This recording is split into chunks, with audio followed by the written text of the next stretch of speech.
Bienvenue, bien-aimés frères et sœurs. Bienvenue encore ce matin. Ensemble, nous louons le Dieu vivant, nous louons le Dieu présent. Oui, et nous sommes dans la joie de savoir que sa gloire remplit ce lieu parce que nous y sommes. Il remplit nos vies, il vient à notre secours, mais aussi il reçoit la louange et l'adoration qui vient du plus profond de notre cœur. Nous sommes venus pour cela. Oui, que son nom soit béni. Que le nom de notre Dieu soit béni. Et comme nous connaissons son nom, nous connaissons le nom par lequel il répond, le nom de Jésus, nous célébrons ce nom-là. Amen. Amen.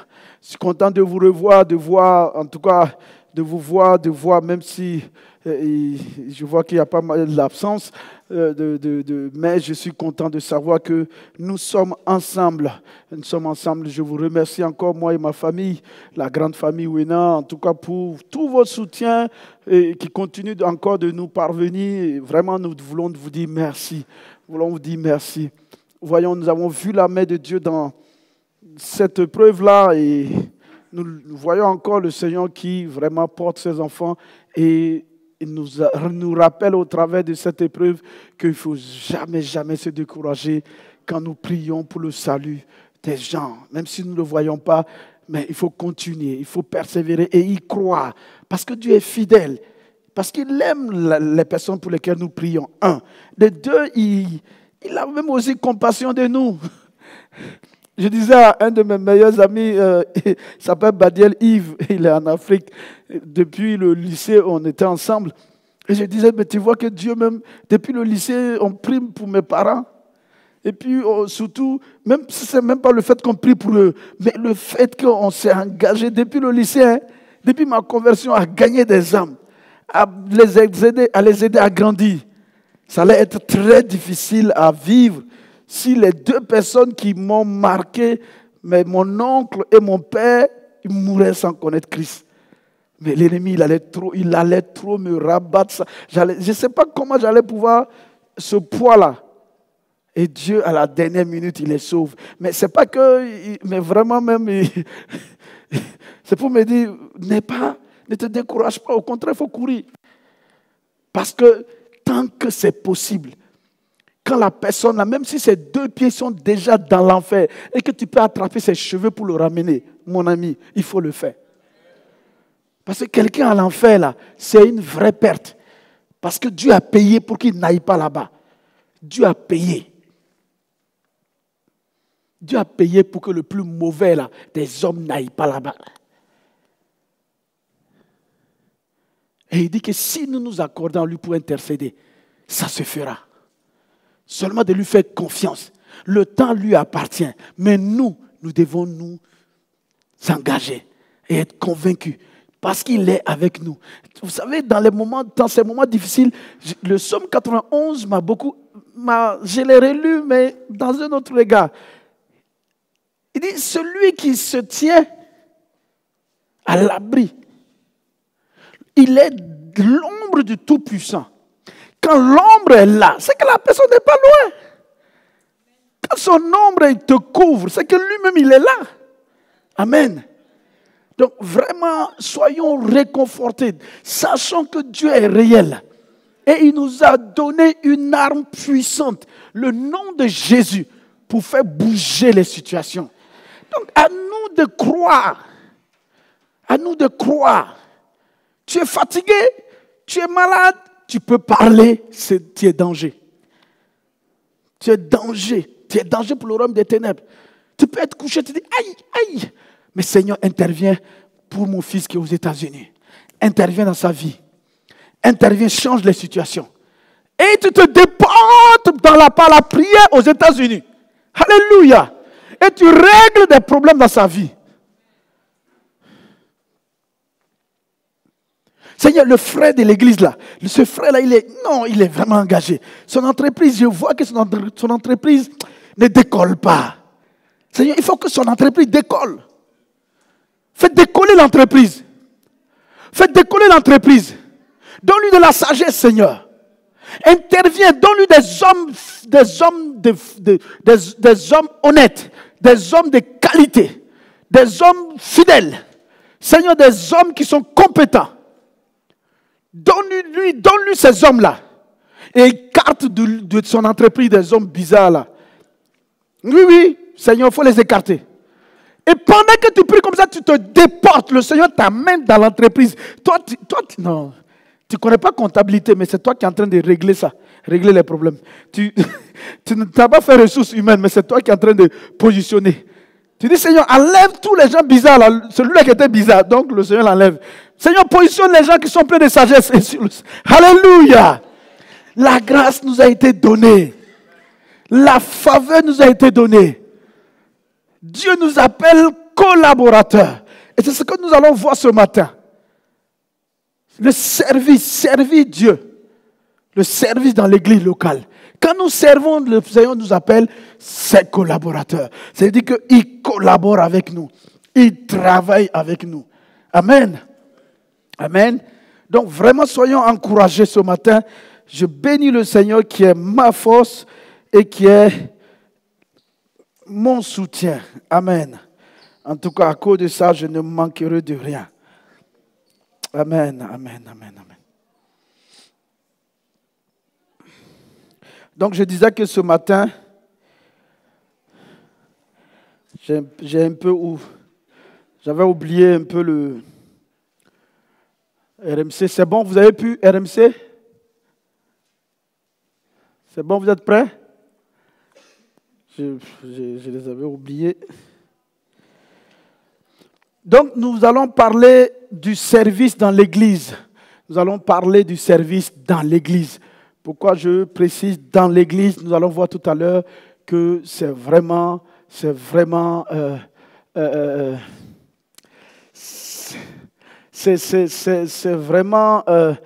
une attaque de l'ennemi en ce qui concerne le fait que des hommes et des femmes puissent prendre, des enfants de Dieu puissent prendre plaisir à vivre tout seuls chez eux, indépendants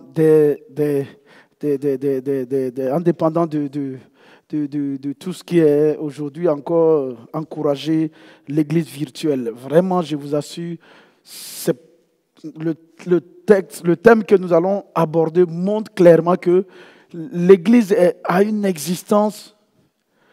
L'église doit exister. Il a une existence locale. On doit pouvoir partout trouver des églises locales. Amen. Et si on doit pouvoir trouver des églises locales, ça veut dire qu'il y a des besoins spirituels et il y a des besoins matériels. Donc, s'il y a des besoins spirituels et des besoins matériels qui vont nécessiter qu'il y ait des fonctions, il faut pas nous dire que non, on n'a pas besoin d'appartenir à une église locale. Si je suis quelque part, je peux être aujourd'hui ici et appartenir à une église qui est en Chine. Non, vraiment, c'est pas juste. C'est pas juste. Nous savons que nous sommes, oui, effectivement, à la fin des temps, mais si on a été averti, c'est pour que quand on voit ça, on révise notre position. Amen. Amen. On n'a pas dit qu'il n'y a pas des églises, les églises ne feront pas des erreurs. Je sais même pas où est-ce qu'on trouve le fait que, parce que dans mon église, il y a trop de choses, donc je reste chez moi à la maison. Mais ce n'est pas la solution, rester chez toi. Et puis il y a tellement d'églises, si au moins tu disais que je vais dans telle église à nouveau, ça va encore. Amen. Voilà, donc vraiment soyons encouragés. C'est bon, on peut aller? Pas encore, d'accord. Donc, le service dans l'église, c'est vraiment quelque chose de très important et nous vous encourageons. Ce matin, nous allons, toute la journée, ce matin-là, en tout cas, tout le culte sera autour de l'importance de s'engager, l'importance de prier pour connaître ce à quoi vraiment Dieu nous destine et aussi le service auquel Dieu nous oint pour. Et ensuite, vraiment, voilà, merci. Merci Seigneur. Donc, en introduction, il faut déjà arriver à bien définir ce que c'est que l'église locale ou une église. Amen. Nous entendons parler de l'église universelle. Et quand on définit l'église universelle, on la retrouve dans toutes ces définitions dans l'église locale. Et ce qui nous intéresse, c'est ce que c'est que l'église locale. Mais avant de définir ce que c'est que l'église locale, c'est qu'est-ce que l'église locale, qu'est-ce que l'Église n'est pas, qu'est-ce que l'Église locale n'est pas. Et le livre de Romains 16, au chapitre 16, le verset 5, nous éclaire vraiment là-dessus, ce que l'Église n'est pas. Amen. Est-ce que nous pouvons lire ensemble dans Romains? Si vous avez vos Bibles, vraiment, je vous encourage à ouvrir et à regarder les Écritures et à laisser le Seigneur vous pénétrer par sa parole au nom de Jésus. Donc, Romains 16, si quelqu'un a trouvé, il lit, hein? Quelqu'un a trouvé avant moi, qui a un micro, il peut lire. Il est dit dans Romains 16, au verset 5, « Saluez aussi l'Église qui est dans leur maison. » Donc, il commence au verset 4. Verset 3, il dit « Saluez Prisca et Aquila, mes compagnons d'œuvre en Jésus-Christ, qui ont exposé leur tête pour sauver ma vie. Ce n'est pas moi seul qui leur rend grâce, ce sont encore toutes les églises des païens. Saluez aussi l'église qui est dans leur maison. » Ce n'est pas la maison là qui est l'église. Saluez l'église qui est dans leur maison. On est ensemble? Donc tous ceux qui sont en train de dire l'église, c'est dans l'église, c'est les maisons. Ce n'est pas la maison là qui est l'église. Saluez l'église qui est dans leur maison. L'église qui se réunit dans leur maison. Saluez l'église qui se réunit dans la salle à Morangis. Saluez l'église qui se réunit dans la salle XY à Bondouf. Ce n'est pas la salle là qui est l'église. On est ensemble? Ce n'est pas la cathédrale là qui est l'église. On est ensemble? La cathédrale est un bâtiment joli. Si l'église se rassemble là-bas, tant mieux. Si il y a possibilité, on nous donne cathédrale, on va aller. Est-ce qu'on est ensemble? Si on ne donne rien, qu'on est sous les arbres, saluez l'église qui se réunit sous le grand baobab du village. Amen. Ce n'est pas le baobab là qui est important, c'est l'église qui se réunit là-bas. L'église. Donc l'église n'est pas bâtiment. On n'a pas jamais dit que les bâtiments ne sont pas importants. On n'a jamais dit que les maisons ne sont pas importantes. On dort dedans. Si on se réunit dedans, on est en sécurité. C'est parce qu'aujourd'hui, Internet nous a flattés, puis on est sur Internet en train de tout exposer. On n'a pas le temps de nous préparer, nous former dans le secret avant de sortir. L'ennemi, il sait déjà ce que nous préparons. Ça, ce n'est pas une bonne méthode. Hein? Mais sinon, normalement, l'endroit où nous sommes, nous nous préparons. Et quand on sort, on est étonné qu'on est fort, qu'on est solide. Amen. Donc, l'église n'est pas bâtiment. L'église n'est pas bâtiment. Quelle que soit la structure, quelle que soit la taille, quelle que soit la beauté, la petitesse, quel que soit ce que c'est un bâtiment dans lequel l'église se réunit. Et il faut pouvoir faire la distinction entre l'église et ce bâtiment. Amen. Donc, ça, je pense que ça, on a, et il faut le retenir parce que par abus, les bâtiments sont appelés aujourd'hui église. Même nous-mêmes, c'est parce qu'aujourd'hui, on est en location de salles. Si on arrive à acquérir nos salles, facilement, on va l'appeler « je m'en vais à l'église ». C'est un abus de langage qui fait qu'il faut vraiment se corriger. Amen. Amen. Ensuite, donc, l'une des décisions, c'est vrai que il y a la décision qui dit c'est appelé à sortir hors d'eux.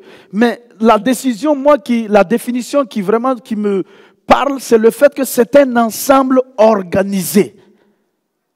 L'Église est un ensemble, une unité, un ensemble organisé. C'est pourquoi on va parler des services. Si elle n'est pas organisée, elle ne peut pas atteindre les objectifs que le Seigneur l'a fixés. Parce que l'Église a un but. On est ensemble. Elle doit être organisée. Mais ce n'est pas nous qui décidons de la organiser comme nous la voulons. Parce que dans la Bible, c'est déjà fait. L'Église, comme elle doit être organisée là, c'est dans la parole de Dieu. Dieu a déjà organisé son affaire.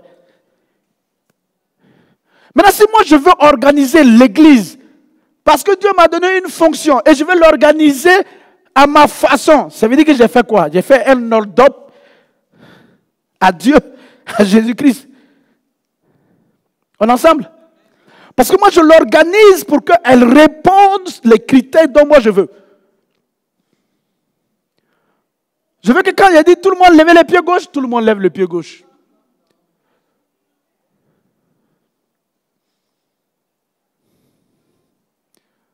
On est ensemble? J'ai abusé de ma fonction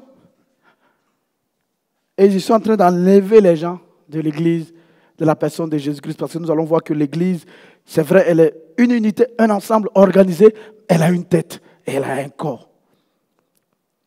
Et c'est ensemble, c'est lorsque l'ensemble s'emboîte, lorsque l'ensemble est en communion, qu'il y a des résultats. Amen. Et donc, là où, dans le Nouveau Testament, on définit, ou en tout cas, on voit le mot église apparaître beaucoup de fois. Et les 90%, en tout cas, on parle d'une église locale. On ne parle pas de l'église universelle, qui est la famille de Dieu. Oui, toute l'église, c'est la famille de Dieu, le corps de Christ, oui. Mais 90% dans le Nouveau Testament, quand on parle d'église, on parle d'église locale. Ça veut dire que cette église-là, elle a une adresse. Comme tout à l'heure, Paul, en saluant Prisca, il salue Prisca et son mari. Et il dit de saluer l'église. Eux-mêmes, ils font partie de l'église. Mais comme il les a mis à part, il les a distingués pour les honorer. Et ensuite, il dit de saluer l'église qui est dans leur maison. Donc, on sait où on peut trouver l'église là. L'église des Romains là, il y a une partie de l'église des Romains là, une église locale qui se réunit dans la maison de Prisca et Aquila. Donc, ici, tu connais l'adresse de Prisca et Aquila, tu connais l'adresse de l'église locale auquel Pierre et Paul est en train de saluer. Est-ce que quelqu'un peut les retrouver ou pas? Oui, mais l'église universelle, quand on l'a définie, elle est où? Elle est où? Le corps de Christ, la famille de Dieu, les enfants de Dieu, ils sont où? Donc, il est important de ne pas nous laisser abuser par... Il y a tellement de concepteurs de l'Église, avec des schémas, avec des... Souvent, je vois des concepts et des je dirais, je suivais une... On voit l'Église maintenant qui se déporte, voilà, dans des... Ça veut dire qu'on n'a pas besoin de bâtiments. C'est vrai, ok, il n'y a pas de problème. Mais on n'a pas besoin d'endroits où aussi on se rassemble. Et les gens sont fiers de dire, non, si vous cherchez une église comme dans les endroits où on se rassemble, ce n'est pas la peine, ce n'est pas nous comme ça. Mais nous sommes l'église. Non. Une église, les membres doivent se rassembler.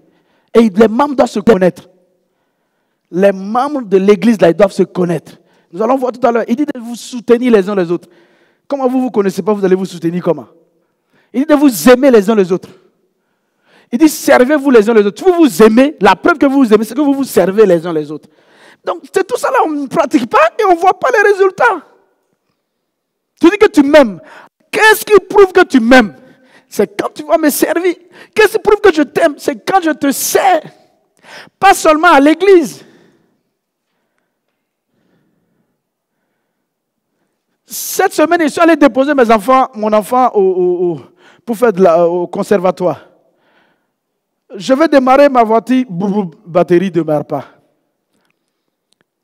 Comme moi, dans ma tête, j'ai des frères qui peuvent me dépanner. Amen. J'ai oublié même qu'il y a assurance. Tout ce que j'ai appelé un frère. Amen. Ça s'appelle se servir les uns les autres. Et je sais que même s'il est fatigué, il va venir me dépanner. Et c'est pareil. Si lui aussi, il m'appelle, pasteur, je suis... Bon, il m'appelle pasteur parce que... Mais ça peut être dans un autre domaine, pas dans le domaine du pasteur. Je vais soulever mon fagot, j'arrive pas. Est-ce que tu peux venir m'aider? J'ai dit, j'arrive. Vous voyez, ça devait être ça. Le Seigneur nous demande de pratiquer. De pratiquer, de le faire. Aimez-vous, c'est bien. Ce n'est pas une parole, c'est un acte. Et comment? C'est se servir les uns les autres. Galates 5, 13. Servez-vous. Si tu sais quelqu'un là, tu n'auras pas le temps de le critiquer. Je suis sûr. C'est pas vrai? Toi, tu as galéré pour faire du bien à la personne. Et puis tu vas aller t'arrêter avec quelqu'un d'autre pour descendre. Toi-même, tu dis, mais j'ai payé un prix pour l'aider. J'ai préparé du riz au Sumbala pour l'amener. J'ai pris du temps, j'ai payé pentade et tout ça. Il a mangé, il m'a béni et tout. Et puis maintenant, je m'assois pour... Ça passe pas. Et si c'est quelqu'un qui vient pour critiquer, tu dis, écoute, ce que tu dis là, toi-même, tu ne te rends pas compte, mais tu prends position pour le frère.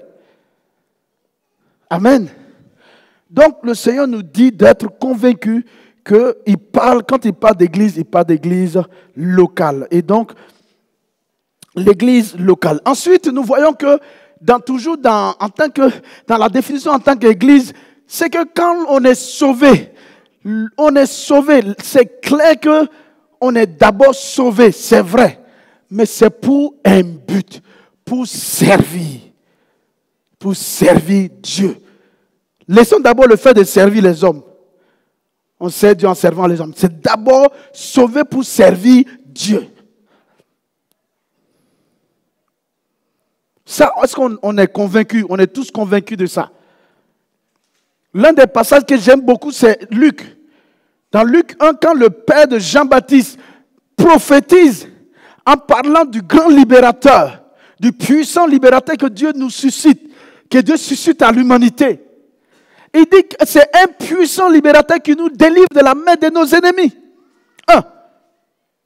Ensuite, après nous avoir délivrés de la main de nos ennemis, de nous permettre de le servir un jour, une semaine, un mois, un an. C'est ça? De le servir tous les jours de notre vie. Tous les jours de notre vie. Après nous avoir délivrés de la main de nos ennemis. Qui? Un puissant libérateur. Venant d'où? Suscité par Dieu. Il ne nous a pas libérés pour dire, maintenant va faire ce que tu veux. Non, non, tu es libre, je t'ai libéré, mais c'est pour me servir. C'est pour me servir.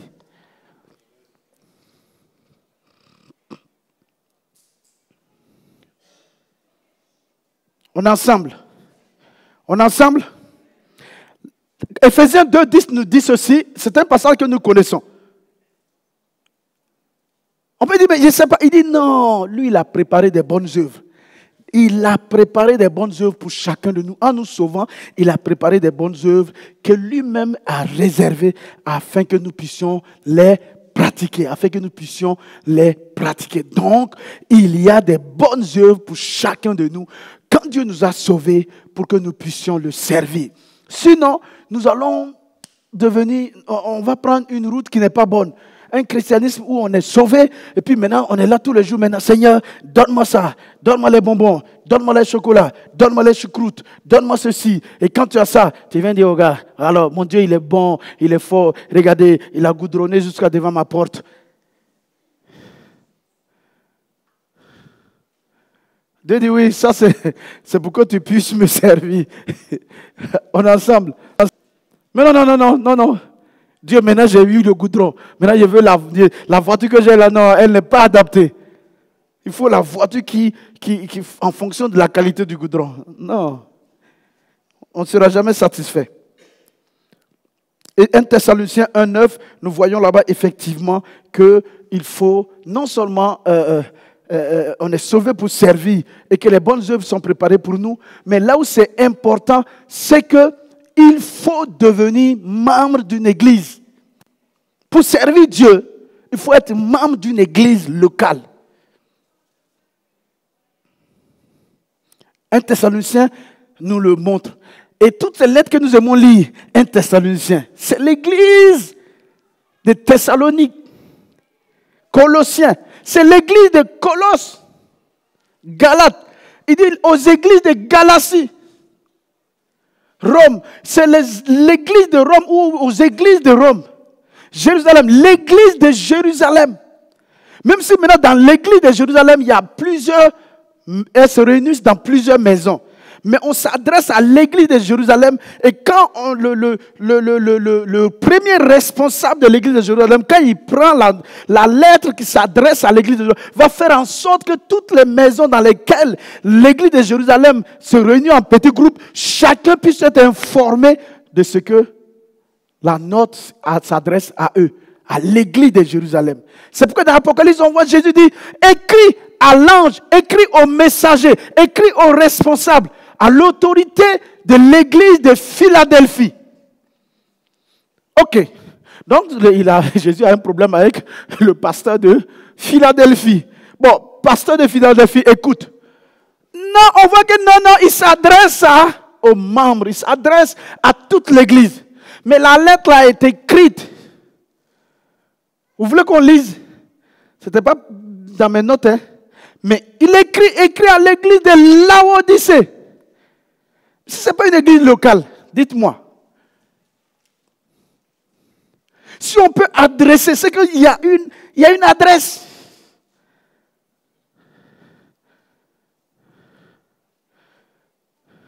Peut-être en ce moment, il n'y avait pas d'église en Afrique, donc on n'a pas entendu écrire à l'église, à l'ange de l'église de l'Afrique.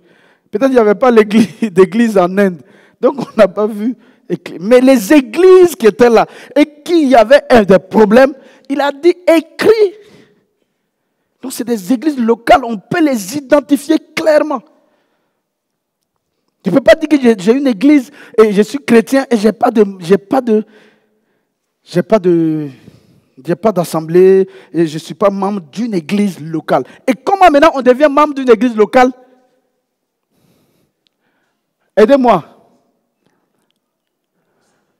En servant. Qui m'aide ici aussi? Comment on devient membre d'une église locale? En adhérant, en ayant sa carte de membre. Mais en adhérant, c'est ça, non? Ah! On devient membre d'une église locale en naissant de nouveau. En étant baptisé d'eau. En étant plongé dans le Saint-Esprit. Oui, là en ce moment, tu es membre de l'église locale. Tu peux être utile. Tu n'es pas né de nouveau. Tu n'es pas baptisé dans le Saint-Esprit. Tu vas nous créer des problèmes.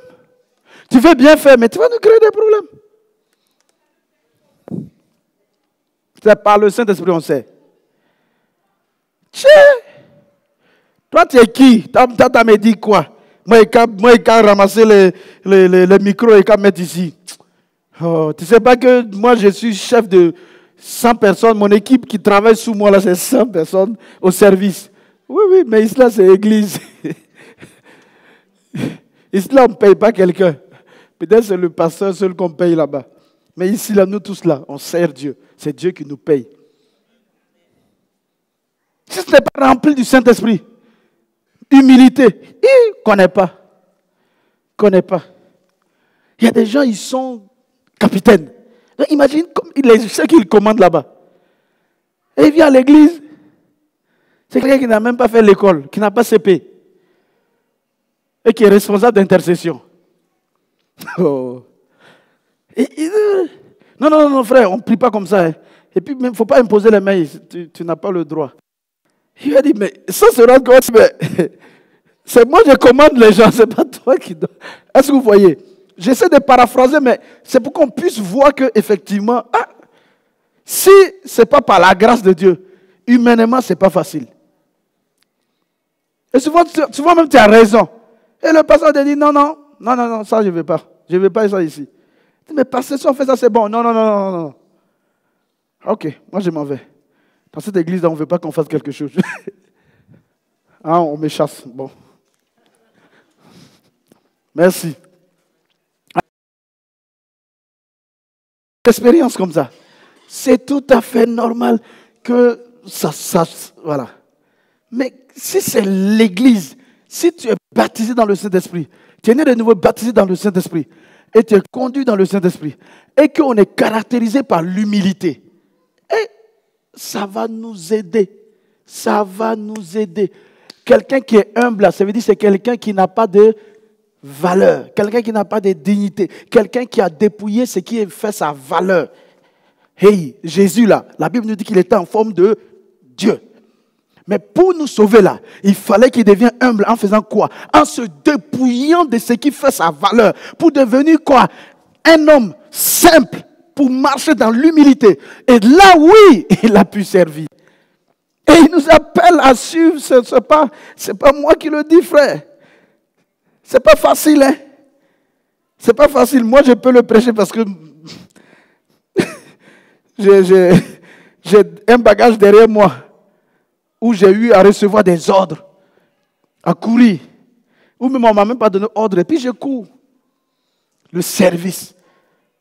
Savoir que je suis sauvé pour servir Dieu et servir les frères.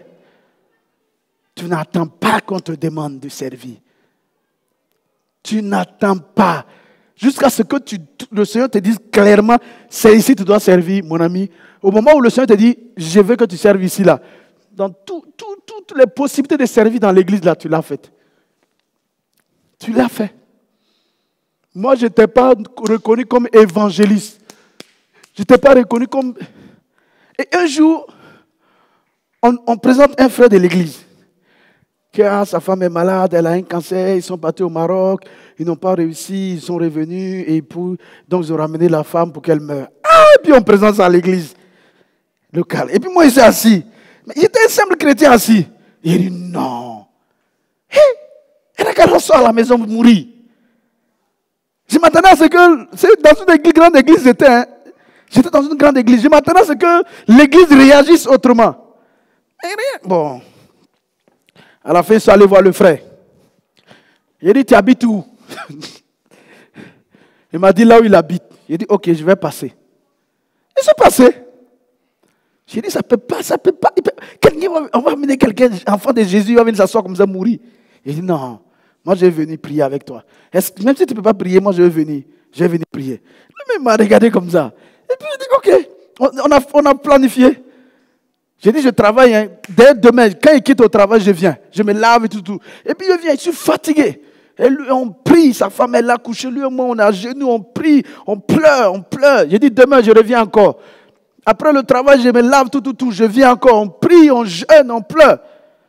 À la fin, sa femme est décédée. Mais aujourd'hui, le frère et moi, on est frères. Lui, il était responsable, il était diacre. Moi, j'étais un chrétien simple. Mais on est devenu vraiment frères.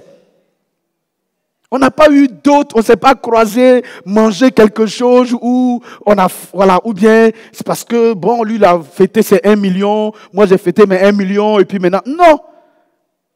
On n'a pas provoqué quelque chose.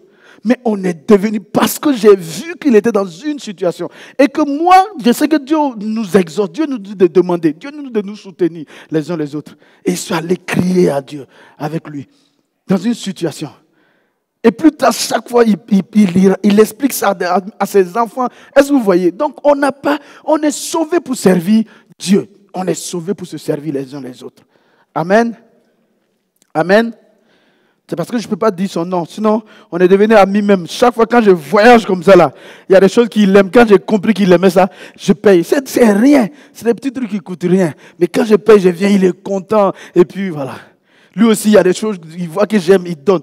Malgré qu'il est âgé et moi, je suis jeune. Mais il y a une communion. Se servir les uns les autres. Se servir de tout cœur. L'église a une existence et une vie locale. C'est ce que je suis en train de dire. L'église, quand on parle de l'église, il faut voir une église, il faut voir un groupe, il faut voir un organisme, un ensemble d'organismes vivants, organisés, qui a une existence locale. Locale. Et elle a une vie, elle doit vivre. Donc, notez les passages.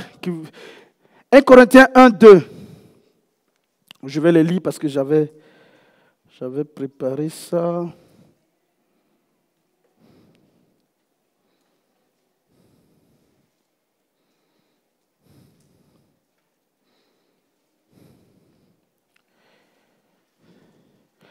« 1 Corinthiens 1, 2. Il parle à l'église de Dieu qui est à Corinthe, à ceux qui ont été sanctifiés en Jésus. Donc, c'est une église qui est vivante, qui est localisée à Corinthe. Galates 1, 2.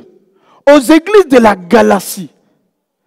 C'est des églises locales, mais qui sont identifiées en Galatie. Éphésiens 1:1. Aux saints qui sont à Éphèse et aux fidèles. Et l'église encore est appelée les saints ou les fidèles. Amen. C'est pourquoi quand certains m'appelaient majesté, j'ai dit non, je préfère que tu m'appelles saint. Appelle-moi saint au lieu de m'appeler majesté. C'est bien majesté, mais je préfère que tu m'appelles saint. Je préfère que tu m'appelles fidèle. Au moins ça a une origine où je peux me retrouver pour dire oui, je ne suis pas en train de me flatter. Il est écrit que je suis fidèle. Il est écrit dans la parole de Dieu, dans la Bible que je suis saint. Je vais revendiquer cette identité. Ce n'est pas dire que ce que tu dis, c'est quoi que je critique. Non, non. Je ne veux pas un jour me trouver que j'ai cru sur du vent. Je me suis appuyé sur du vent. Mais je veux m'appuyer sur ce que la Bible dit. Donc je vais appeler cette identité de saint. Je suis saint. Dieu m'appelle saint. Il n'a pas regardé ma condition. Il n'a pas dit est-ce que tu es un saint, est-ce que j'ai pardonné et confessé tous mes péchés? Est-ce que je n'ai pas péché aujourd'hui? J'ai fait tous les efforts, j'ai tout pardonné? Non, il m'appelle saint. Même si je suis tombé, c'est un saint qui est tombé. Même si je suis couché dans le péché, c'est un saint qui est couché dans le péché. Il faut qu'il se relève et puis il sort là-bas. Ça, ce n'est pas un endroit fait pour lui. Dis fort amen là même. C'est pour ça que tu n'es pas à l'aise, tu n'es pas content. Tu n'es pas content dans cette affaire. C'est en servant que ton appel là, tu rentres dedans.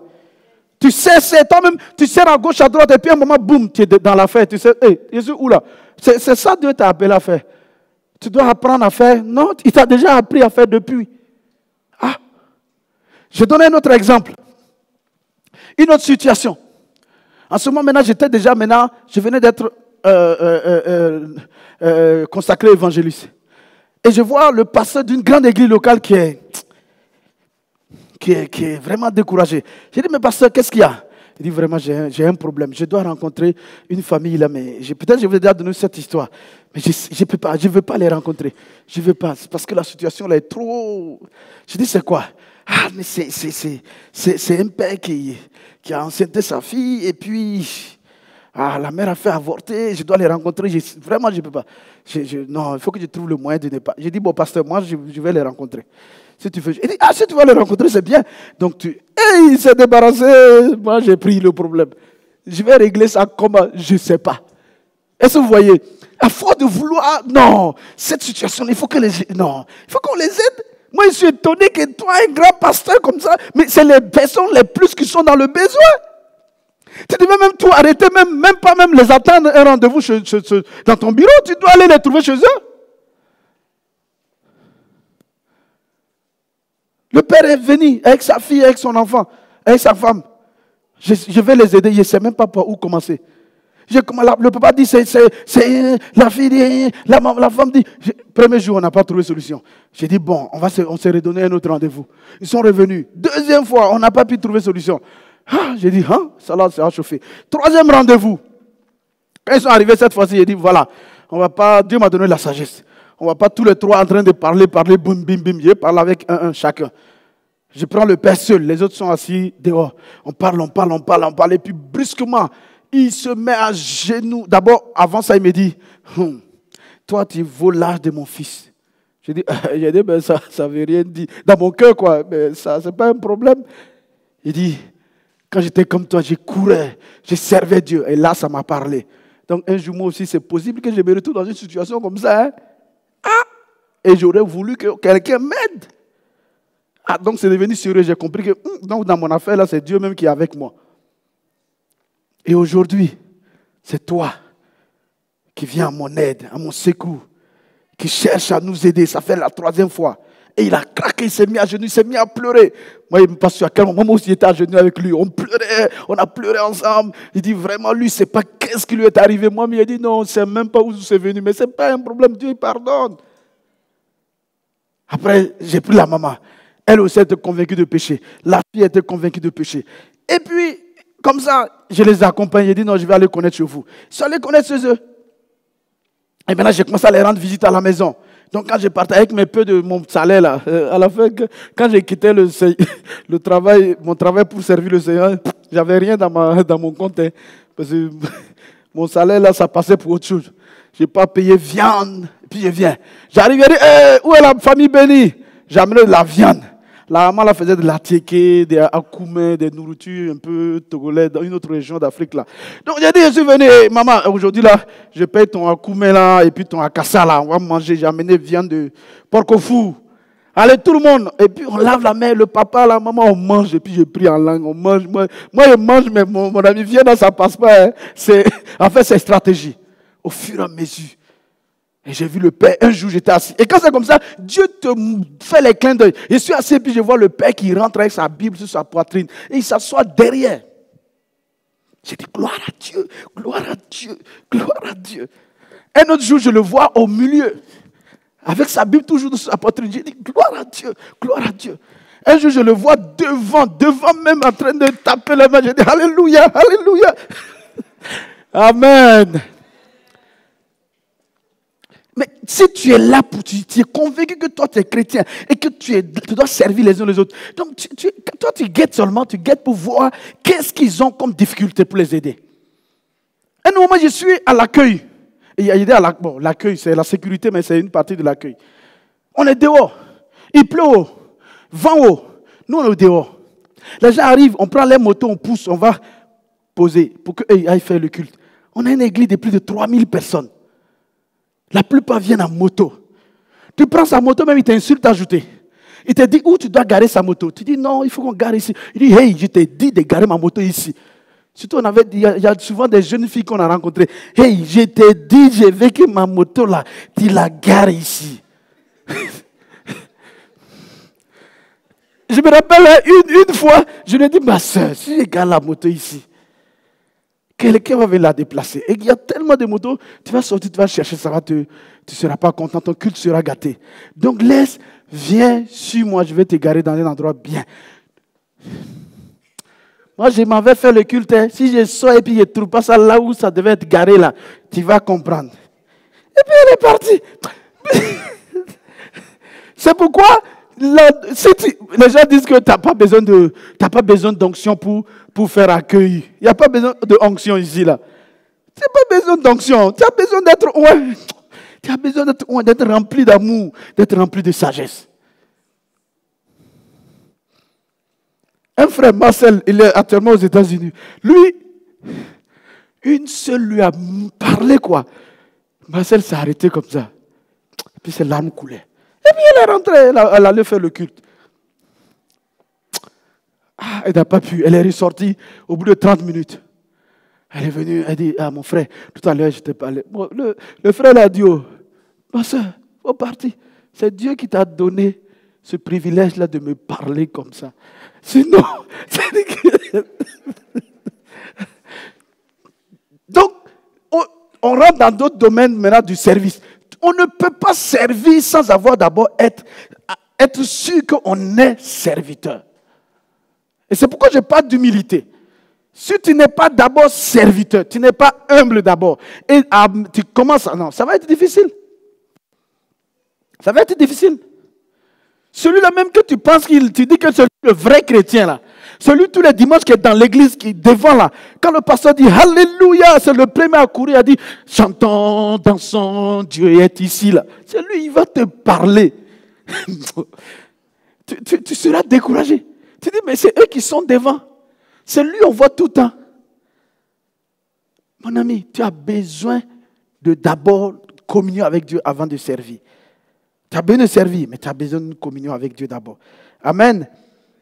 Donc, on a vu que l'Église a une existence locale. Ensuite, maintenant, l'Église doit être organisée. Aux Colossiens, pareil, aux saints et fidèles frères qui sont à Colosse. Aux Philippiens, à tous les saints en Jésus-Christ qui sont à Philippe. Donc, ensuite, en grand 2, nous voyons que non seulement, nous avons vu que l'Église a une existence réelle. On n'a pas besoin de le commenter assez. Mais aussi, elle doit être organisée. Pourquoi elle doit être organisée? Le point que vous devez retenir, c'est que l'église locale a des besoins spirituels et matériels. Donc, si elle a des besoins spirituels et matériels, c'est que ces besoins spirituels et matériels doivent être pourvus. Et pour que ces besoins matériels et spirituels et matériels soient pourvus, il faut qu'il y ait des fonctions. Il faut qu'il y ait des fonctions. Il faut qu'il y ait des services. Il faut qu'il y ait des responsables. Il faut qu'il y ait des postes à pourvoir.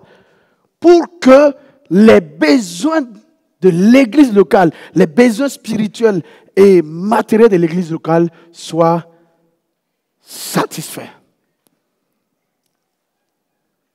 Est-ce que l'église a des besoins spirituels ou pas? On a besoin d'adorer. On a besoin de la communion fraternelle, de se voir. On a besoin d'être édifié. On a besoin d'apprendre à évangéliser, à grandir. Donc il faut des gens pour faire ça, non? Il faut qu'on s'organise, qu'on sache que vraiment tu as les aptitudes pour pouvoir aider une autre personne à grandir. On ne va pas dire simplement, toi, ça fait combien d'années tu es à l'église? 15 ans. Ok, toi, bon, maintenant toi tu t'occupes de nouveau. Mais il est à l'église 15 ans, mais qu'est-ce qui prouve qu'elle a les aptitudes pour aider le nouveau à grandir? Donc il faut qu'on regarde. Puis on voit que, non, elle ne peut pas, elle a 15 ans. Toi, ça fait combien d'années tu es à l'église? 6 ans. Mais il a les aptitudes. Donc on va dire à lui, elle va dire, bon, moi ça fait 15 ans, je suis ici. Lui, ça fait 6 ans. Ah, j'ai vu la dernière fois, comme il a payé biscuit pour le pasteur, là. Non. À cause de ça, quand quelqu'un veut payer des biscuits, il dit, je ne veux pas. J'ai faim, mais je ne veux pas tes biscuits. Non. Il faut qu'on s'organise. Amen. Donc, on a besoin, il y a des besoins spirituels. Parce qu'il y a des besoins spirituels, des besoins matériels. Donc, ça aussi, ça justifie le fait qu'on ait une existence locale. Parce que s'il n'y a pas cette existence-là, on ne peut pas pourvoir à ses besoins spirituels, surtout ses besoins spirituels. Et maintenant, à cause du fait qu'on doit avoir une existence locale, alors on va rentrer en compte maintenant des besoins qu'on appelle des besoins matériels. J'avais noté quelques besoins matériels et spirituels. Bon, même si je n'arrive pas à lire après, je vous les enverrai. Par exemple, les besoins matériels, on a par exemple les locaux. On a besoin des locaux. Les besoins matériels, par exemple, regardez derrière vous. Tout le monde peut se tourner. Tournez-vous, regardez. Ce sont des besoins matériels. Levez vos mains. Levez vos mains. Vous voyez, tout ce qui est médias, les ordinateurs, tout ça, les caméras, ce sont des besoins matériels. Mais ça nous aide à revoir les messages. Ça nous aide à réécouter les messages. Ça aide à parler à d'autres personnes qui sont pas là ce matin, qui sont malades ou qui sont vraiment dans des besoins, qui sont occupés par autre chose. Donc, il y a des besoins matériels. Avant, j'imprimais beaucoup de papier. Bon, maintenant, gloire à Dieu. Les frères de la communication, de la jeunesse plutôt, on dit, bon, pasteur, on voit que tu gaspilles l'encre. Il faut faire économie de l'encre et du papier. Et puis aussi, il faut participer à la verdure, à la voilà, à l'écologie. Donc, ils sont venus dire, pasteur, bon, non, t'offres ça. Il dit, ah, jeunesse, bon, merci, vous allez m'aider à manipuler ça. Et puis, donc, quand souvent ça ne va pas, je parle, ici, là, je ne sais pas comment on fait. Il m'aide et puis on avance. Amen. Donc, il y a des besoins matériels. Pour que l'Église fasse quoi? Pour que l'Église locale, qui a un but sur la terre, l'Église a un but. L'Église puisse accomplir. Il faut que ses besoins spirituels soient satisfaits. Il faut que ses besoins matériels soient satisfaits afin qu'elle puisse satisfaire les besoins, son but, puisse accomplir plutôt son but, le but pour lequel Dieu l'a institué. L'un des buts que nous avons vu, même dimanche, il n'y a pas longtemps, c'est adorer Dieu. Les gens sont contents, ils sont seuls tous les jours, ils sont seuls, ils adorent Dieu tous les jours seuls. Ça fait 10 ans, il est chrétien, c'est lui seul tous les jours. Gloire à Dieu, tous les jours, c'est lui seul. Alors quand il lit dans la Bible, là, il voit qu'au ciel, là, mon ami, tous les peuples, les multitudes, les ethnies vont ensemble avec les anges et des êtres même bizarres qui ont des yeux partout vont louer, vont adorer le Seigneur ensemble. Donc un jour, viens adorer avec nous au lieu de rester chez toi tous les jours, tout seul. Hein? Tu vas voir que l'atmosphère est différente. Alléluia. C'est vrai, c'est différent ou c'est pas différent? Maintenant, c'est normal. C'est normal parce que maintenant, qui se frotte aussi, pique aussi. Il y a des fois, on se pique, mais il ne faut pas regarder les pics là. Il faut regarder le fait que quand on se frotte, là, les pics là, ça se ramollit. Après, tu ne piques plus personne. Amen. C'est vrai ou c'est faux? À force de se piquer là, à un moment donné, on a fini par se frotter jusqu'à ce que les piqûres disparaissent. Donc, à cause des besoins spirituels et matériels de l'Église, en tout cas, il va avoir des postes à pourvoir, il va avoir des fonctions, de diverses fonctions nécessaires, en tout cas, pour pouvoir amener l'Église à accomplir le but. L'un des buts, c'est l'adoration, la louange. L'autre but, c'est de gagner des âmes. Un autre but, c'est de s'édifier, se fortifier. L'un autre but, c'est de se soutenir, c'est de s'encourager, c'est vraiment nous aider, nous avertir et tout ça. Amen. Ensuite, une communion. L'Église s'organise aussi pour pouvoir vivre. Un des buts, c'est la communion. Donc, je disais tout à l'heure qu'il est important de vraiment travailler d'abord à la communion avant le service. Autrefois, vous étiez ténèbres. Maintenant, vous êtes lumière dans le Seigneur. Marchez comme des enfants de lumière. Éphésiens 5, 8. Donc, nous nous retrouvons pour nous encourager. Frère, on doit marcher comme des enfants de lumière. On ne doit pas marcher n'importe comment. Donc, il faut qu'on s'encourage. Il faut que régulièrement, il y ait des frères et des sœurs qui viennent dire non, frère, c'est possible de marcher dans ce monde-là comme des enfants de lumière. Sinon, nous tous, nous savons que nous sommes des enfants de lumière. Mais notre difficulté, c'est comment marcher comme des enfants de lumière dans un tel monde. Et on a besoin de régulièrement se retrouver pour s'encourager, pour dire oui, courage les gars. Il faut qu'on marche ainsi. Amen. Amen. Donc, nous sommes en train de parler de l'organisation de l'Église. Nous disons que l'Église doit pouvoir,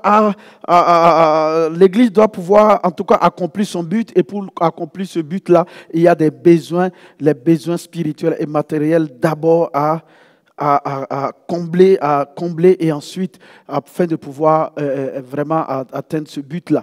Et pour ça, du coup, il y a des fonctions, il y a des postes à pourvoir qui se dégagent, il y a des activités maintenant plus qui seront menées. Amen. Et c'est l'engagement de toute l'Église qui va nous amener. Donc, on va avoir des fonctions, on va avoir des postes et on va avoir des responsabilités. On va avoir des gens qui vont rendre compte. Là, tout le monde n'aime pas ça. Hein. Non, même moi-même, j'aime pas ça. Même moi-même, j'aime pas ça.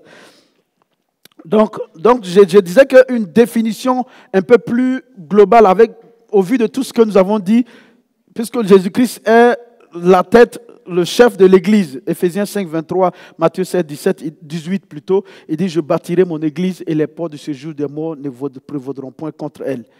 Ok.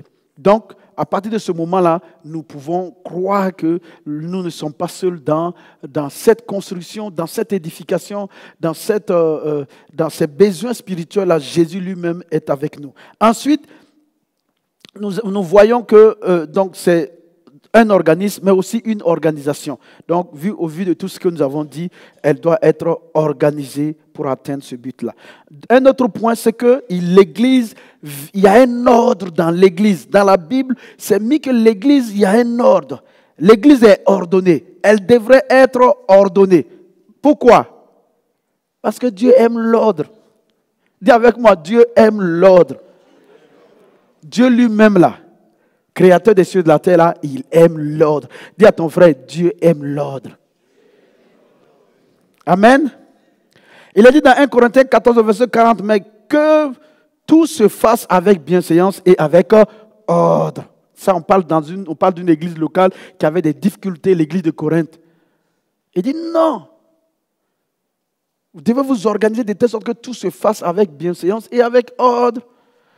Donc quand tu viens, puis l'accueil dit, assieds-toi ici. Il faut dire merci, sœur. On est ensemble? Il ne faut pas dire non, moi je vais m'asseoir ici. Ma sœur de l'accueil, là, où elle est? Là-bas, ils vont bien te voir. Parce que Voilà. Si elle dit, assieds-toi ici. Il faut dire merci, ma sœur. Que Dieu te bénisse. Sainte sœur, merci. Que Dieu te bénisse. Et puis tu vas t'asseoir. Si elle te dit non, ici c'est réservé. C'est réservé pour qui? C'est pour nous tous. Nous tous aussi, on a de la valeur, non? Je me suis fâché avec une sœur comme ça, mais je ne devais pas, mais il fallait qu'au moins que je lui dise que ce n'était pas vrai, cette pensée qu'elle avait. Elle dit, vous les gens d'en haut là, vous ne nous considérez pas, nous les gens d'en bas. J'ai dit, non. Ma soeur, au sein de l'église ici, vraiment, tu ne peux pas me donner un point pour dire, voilà, on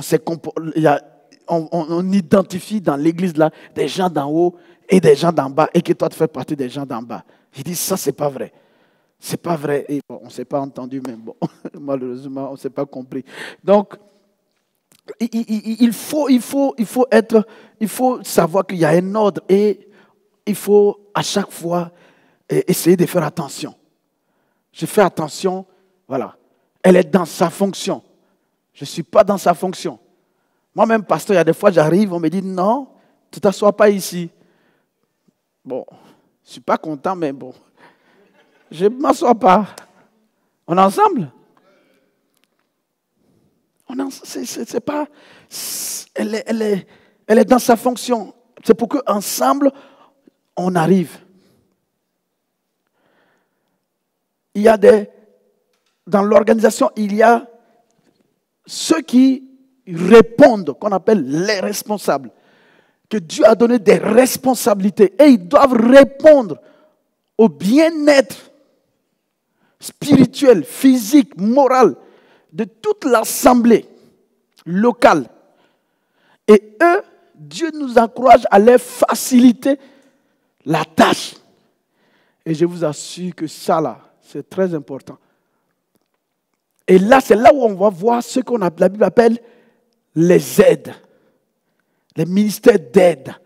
Parce que quand on parle des ministères d'aide, on voit souvent ministère d'aide la louange, ministère d'aide l'intercession, ministère d'aide. Mais on ne voit pas l'aide de celui qui est simplement là en train d'aller régulièrement aller prendre les enfants du diacre principal pour garder, pour que le diacre puisse préparer la Sainte Seine, puisse jeûner et prier.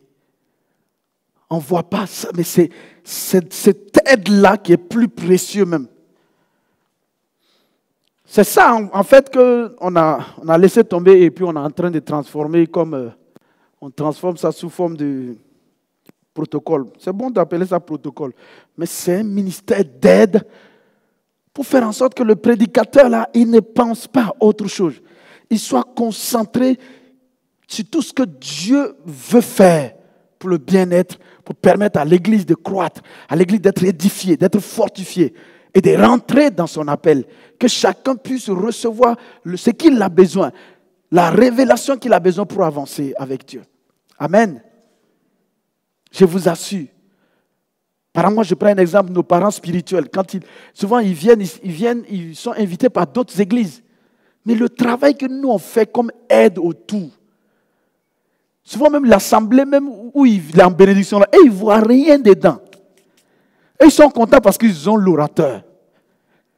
L'orateur, il vient effectivement, il est à l'aise, il déploie, les gens sont bénis, les gens sont restaurés. Mais ils n'ont pas vu qu'il y a des gens qui ne dormaient pas, qui n'ont pas dormi.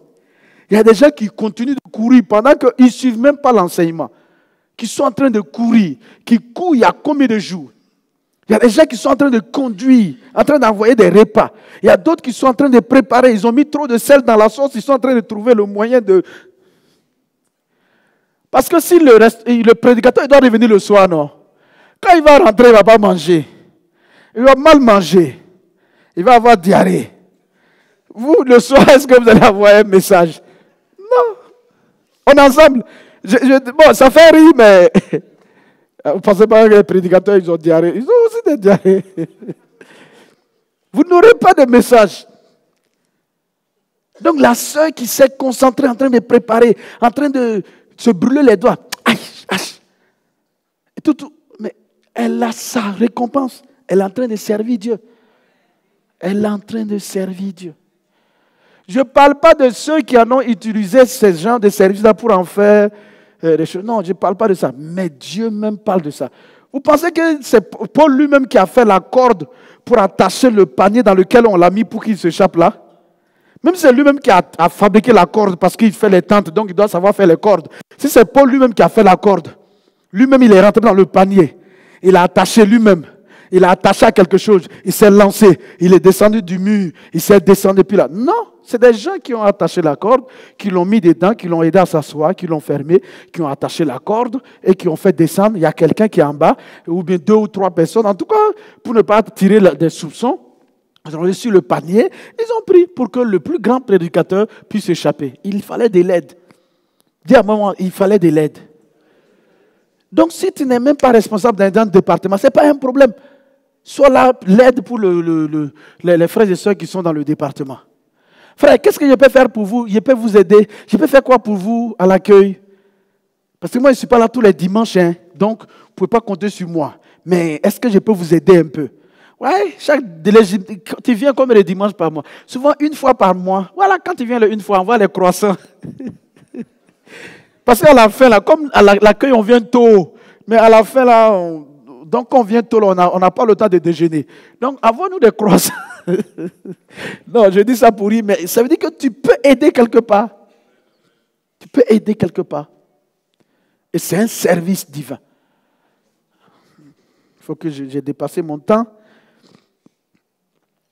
Amen. Donc, vous pouvez noter la structure même, comme je disais, dans Actes 20, 28. Vous notez pour les lire après. Éphésiens 4, 11, 1 Corinthiens 12, 28. Hébreux 13, 7, 17 et 24.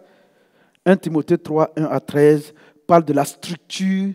Où ça, ce sont les personnes qui sont chargées de rendre des comptes. Et même en dehors de ça, les autres fonctions, les autres postes, on va avoir des responsables. Et chaque responsable c'est-à-dire que chaque personne qui sert, il consacre un certain temps.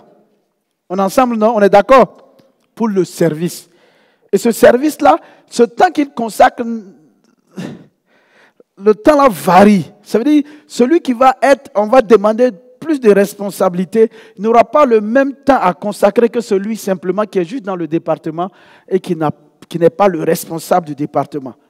Donc, si à un moment donné, tu vois que, en tant que responsable de département, c'est mon temps que je dois consacrer là, je n'arrive plus à consacrer, ce n'est pas un problème. Tu peux dire, tu regardes qui peut être responsable à nouveau. Et tu discutes avec les responsables, et puis on trouve quelqu'un. Tu ne quittes pas forcément le département, mais tu te mets dans une position inférieure où tu consacres moins de temps. Sinon, si tu es dans un département et que tu n'arrives pas à jeûner et à prier pour ton département, je n'ai pas dit tous les jours tu dois jeûner et prier pour ton département. Mais il y a des gens même là, ils peuvent faire 1 an sans jeûner et prier pour son département. Tu veux que ça fonctionne comment? Avec la force humaine? Les gens vont finir par se casser. Hein? C'est une œuvre spirituelle. Donc il te faut du temps. Quand tu as un frère du département qui est malade, le pasteur peut jeûner et prier, mais toi tu es le premier jeûneur et prier pour lui d'abord. Amen. Il est content de voir en rêve son responsable à genoux en train de prier pour sa guérison. Oh. Quand il sort de là, même s'il n'est pas guéri, toi et lui, là, vous devenez... Non. Quand tu dis, frère, on veut faire quelque chose, non, laisse. Non, reste cool. Laisse, je gère. Pourquoi? Parce qu'il est content. Voilà. Donc, il y a du temps à consacrer. Et ce temps à consacrer varie en fonction des responsabilités. Amen. Il y a des services, oui. Il y a des activités, oui. Donc, c'est pour cela que ce n'est pas tout le monde qui peut être responsable. Pas parce qu'on n'a pas la même compétence, ou bien parce que tu peux avoir la compétence, mais tu n'as pas le temps nécessaire pour être responsable. Donc, ne sois pas responsable. Laisse quelqu'un d'autre être responsable et prends ta compétence, aide-le. Fais tout le travail à la maison et donne-lui. Et lui, il vient, il prend les honneurs.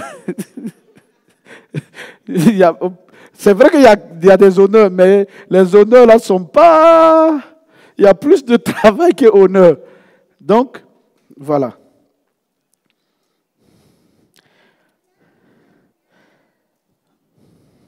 Maintenant, bon, j'allais voir comment le croyant doit-il servir le Seigneur. Bon, Colossiens 3, 23 à 25, notez ça, ça va vous aider. Où il parle d'obéir. Il parle de servir dans un ensemble. Pas forcément lié à l'église locale, mais à partir de là, on voit que les serviteurs sont exhortés à obéir en toutes choses à leur maître comme dans la chair, mais c'est dit obéir en toutes choses. C'est plutôt ça que je voulais voir. Ils sont encouragés, exhortés à la simplicité de cœur, à vivre dans la crainte du Seigneur, à faire toutes choses de bon cœur, à servir avec dévouement comme s'ils servaient le Seigneur. Et dans Philippiens 2, le verset 2 au verset 7, où il parle de l'humilité. L'humilité, ce sont des éléments qui doivent caractériser notre service. Et un des passages clés du service aussi, c'est Romains 12, verset 11 à 12, où il nous dit de servir avec zèle, de servir avec joie, de servir en étant fervent d'esprit. Amen. Voilà, donc on va s'arrêter là. Il y a beaucoup d'autres choses à dire, mais on a déjà largement dépassé le temps. On nous parle de ne pas servir avec un mauvais zèle, de ne pas servir avec la paresse, nonchalance et tout ça. Ce sont des éléments qui, en tout cas, on verra en étude biblique pour compléter. Voilà. Maintenant, en conclusion, l'importance du service, comme l'a vu dans Acte 13, verset 1, « Mettez-moi à part Barnabas et Paul pour l'œuvre à laquelle je les ai appelés. » Ça veut dire que c'est vraiment par le Saint-Esprit que nous servons. Donc, c'est pourquoi la communion vient avant le service. Apprendre à passer du temps nous-mêmes déjà.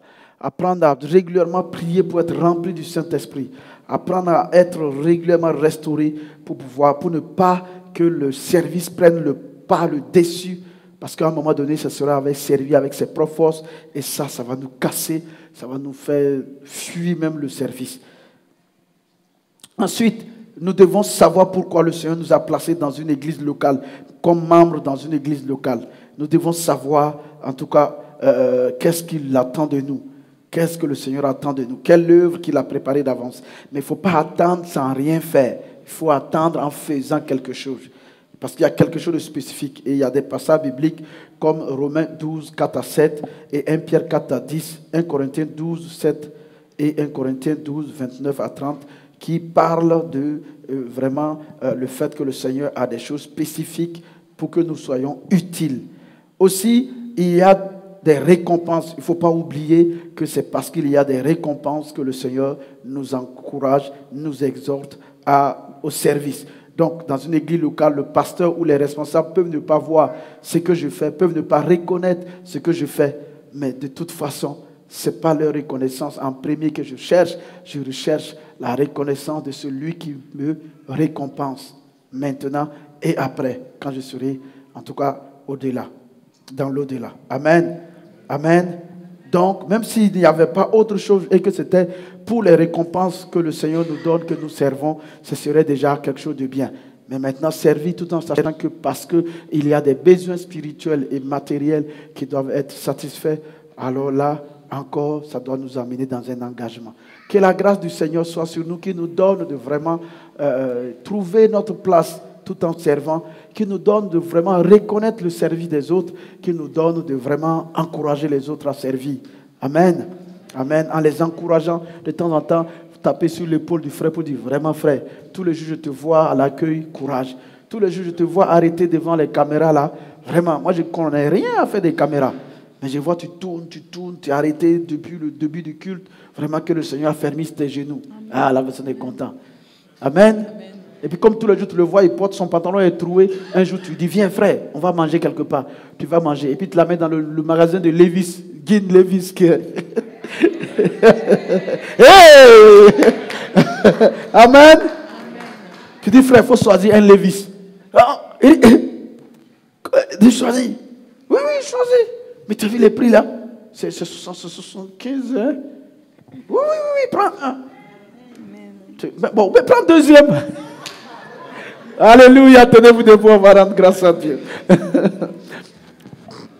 Amen. Chacun élève la voix et remercie. Levez les mains d'abord et louez le Seigneur, de savoir, de le remercier de ce que vraiment c'est lui qui veut qu'il y ait une existence locale de l'Église. Donc si nous sommes une Église locale, une mission locale en France ici, vraiment c'est sa volonté. Et maintenant il s'attend à ce que nous puissions nous engager ensemble afin que les besoins spirituels et matériels soient comblés. Prions et remercions-le. Père, merci parce que Seigneur, tu es bon. Ce matin, tu nous as encouragés, tu nous as salués dans tout ce que nous faisons pour faire avancer ton royaume. Seulement, tu nous donnes de nous engager davantage et d'encourager ceux qui, pour le moment encore, étaient hésitants à s'engager parce qu'il y a non seulement une récompense, mais c'est en faisant, en s'engageant, en servant que Seigneur, ensemble, nous travaillons à ce que tous les besoins spirituels et matériels de l'Église locale soient satisfaits. Dans le but que Seigneur, notre Dieu, nous accomplissions ce à quoi tu nous as appelés. Merci Père, merci parce que tu as permis la compréhension de cela. Oui Seigneur, ces paroles n'ont pas été dirigées contre qui que ce soit, mais pour qu'ensemble nous soyons encouragés, édifiés, que nous puissions être fortifiés. Merci de renouveler, Seigneur, tous ces frères et sœurs qui, Seigneur, oh Dieu, sont engagés et n'ont même pas d'adjoint ou vraiment, Seigneur, restaure-les ce matin et nous disons merci, Seigneur Jésus. Amen. Amen.